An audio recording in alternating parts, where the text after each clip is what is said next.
Fridge ఉన్న ఇంట్లో ప్రతి ఒక్కరు ఈ మిస్టేక్స్ అయితే చేస్తూ ఉంటారు. అదేంటంటే కట్ చేసిన ఫ్రూట్స్ ఇప్పుడు సీజన్లో మ్యాంగో, లెమన్, వాటర్ మెలన్ ఇలాంటి ఏ ఫ్రూట్స్ అయినా కట్ చేసి ఎక్కువసేపు పెట్టద్దు. పెడితే ఏమవుతుందంటే బ్యాక్టీరియల్ గ్రోత్ అనేది ఆ ఫ్రూట్స్ మీద ఎక్కువ స్ప్రెడ్ అవుతుంది. ఎక్స్పైరీ అయిన సాస్ ప్యాకెట్స్ ఉంటే వెంటనే బయట పడేసేయండి. అండ్ చాలా మంది మెడిసిన్స్ కూడా పెడతా ఉంటారు ఫ్రిడ్జ్ లో, అదైతే చేయకండి. అండ్ ఎక్కువ హాట్ ఉన్న థింగ్స్ డైరెక్ట్ లో ఫ్రిడ్జ్ లో పెడితే కూలింగ్ అయిపోతుందని పెడతారు, అలా కూడా చేయకండి. అలా చేస్తే మాయిశ్చర్ అబ్జర్వ్ చేసుకుని ఆ బ్యాక్టీరియల్ గ్రోత్ ఇంకా ఎక్కువ అవుతుంది. ఫ్రిడ్జ్ అనేది ఎంతవరకు యూజ్ చేయాలో అంతవరకే యూజ్ చేయండి. అన్ని ఐటమ్స్ తీసుకుని ఫ్రిడ్జ్ లో పెట్టకండి. అండ్ చాలా మంది మిగిలిపోయిన రైస్, కర్రీస్ పెట్టుకుని 2 రోజుల తర్వాత తింటారు.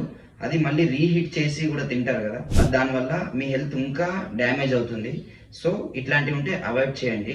ఎప్పుడు కానీ ఫ్రిడ్జ్ లో ఎక్కువసేపు పెట్టద్దు, కొద్దిసేపు పెట్టుకోవాలి, వెంటనే కన్జ్యూమ్ చేయాలి, అంటే తినేయాలి.